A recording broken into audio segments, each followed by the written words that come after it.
Hello everyone, thanks for dropping by. Sorry I'm late today, but I've been visiting Mum and Dad's grave and I've only just got back home. Anyway, before I start, that's the new BMW all-electric 7 Series limousine, and as you can see, it's a California plate, so all the wealthy Californians will probably end up buying them instead of Teslas. Anyway, as you know, I did 2 videos about the declining wedding industry in America and how it's affecting the American economy, with David Bride's going bankrupt and the engagement ring and diamond companies in America and elsewhere also experiencing the MGTOW effect and having severe economic problems. I've been having a look around seeing if I can find anything more, seeing how the marriage industry is being affected by the MGTOW effect. I didn't find much, but some little things of interest. As you can see, this is the US Census Bureau, and national marriage and divorce rates declined from 2011 to 2021, the 10-year study. If you drop down, it says both the marriage and divorce rates in the US age 15 and older declined from 2011 to 2021. In the US, marriage rate was 14.9 marriages in the last year per 1,000 women, down from 16.8 a decade earlier. That could be the MGTOW effect. And from 2021, divorce rate dropped to 6.9 the last year from 9.7 divorces per 1,000 women. Well, if not many people are getting married, then the divorce rate naturally will go down. And then it drops down to some points. Apparently in America, Alaska and Utah are among the highest marriage rates, respectively. These rates, however, do not significantly differ from each other. Don't know about Alaska. There are a lot of Inuits live in Alaska, but I think all the Mormons live in Utah.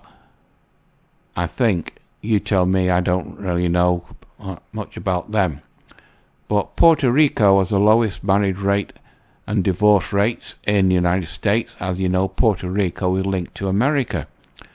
But if you're in Massachusetts, if you're a Massachusettsian, they had a marriage rate of 11.8, also the nation's lowest. So Massachusettsians don't fancy the idea of getting married. But if you live in Idaho or Arkansas and you all got married, you have more chance of getting divorced because they have the highest divorce rates in America.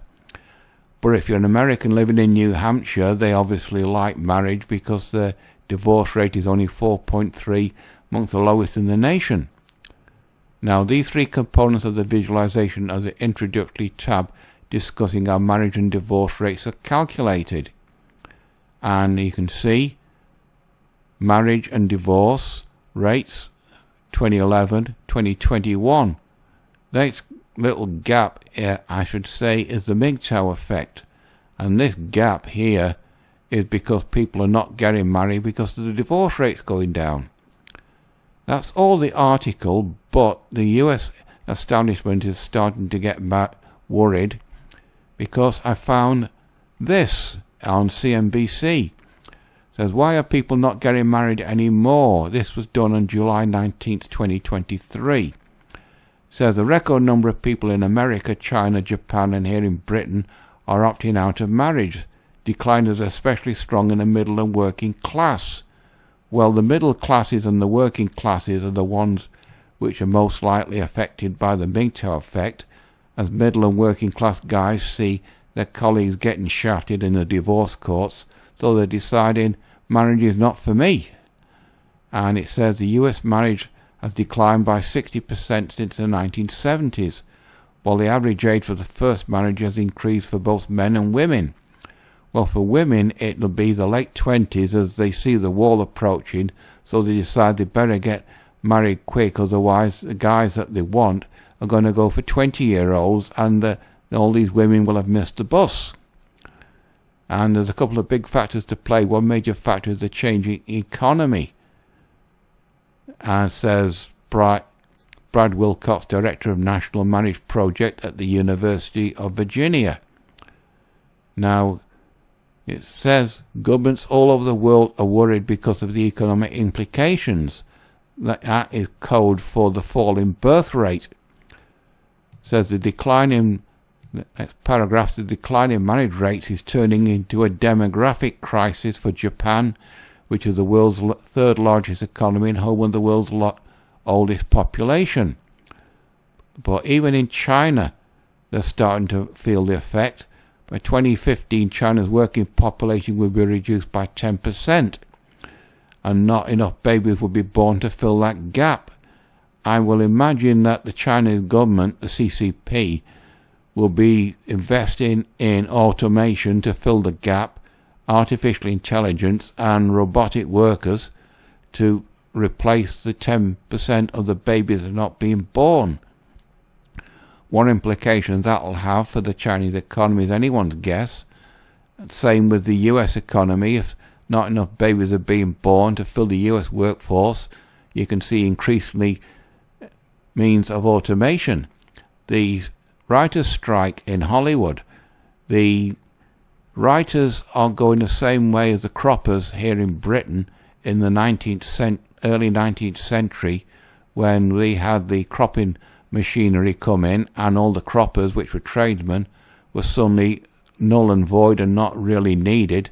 So they started striking and they were called Luddites, and within 10 years or so they were gone. You can see that's going to happen in America in just a microcosm of the Hollywood writers' strike. They're going to be replaced by computers, and the whole movie industry is going to be changed beyond all recognition. Now that is done on July 19th, 2023. I found this, which is quite interesting. This was done on November 12th, 2022 by The Independent, which is a leftish, liberal British newspaper.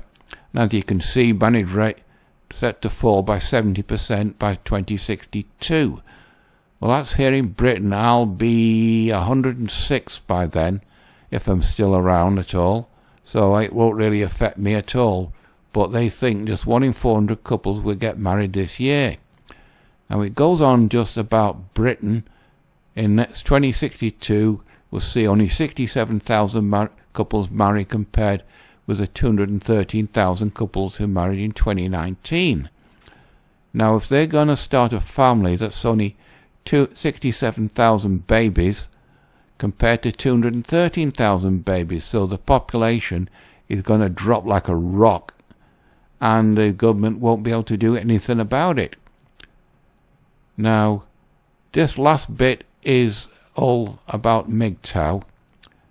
It says, earlier this year, the Divorce, Dissolution and Separation Act 2020, also known as the No-Fault Divorce Act, came into effect, which meant that couples would no longer have to play the blame game in order to get a divorce. No-fault divorce, as the same happened in America. A study, what are you doing that for? A study in June found that there was a spike in no-fault divorces after the Act came into effect. And as a result, the MGTOW effect is going to come full circle in 2062, as it's happening in America. Why are people not getting married anymore? And we got this statistic for the American states, but this is the MGTOW effect happening in America with not enough people being born, and it's going to affect Japan and especially China. So it's anybody's guess what's going to happen after this next year or so, especially 2030, when 45% of American women will be childless and single. I think I'll on the 10-minute mark now. I'll see if I can find anything more on this, but it looks like things are starting to get interesting, and the American establishment and my countries in Japan and China will no doubt get increasingly worried, because there's nothing they can do to counteract it, because they can't force men to get married or have children.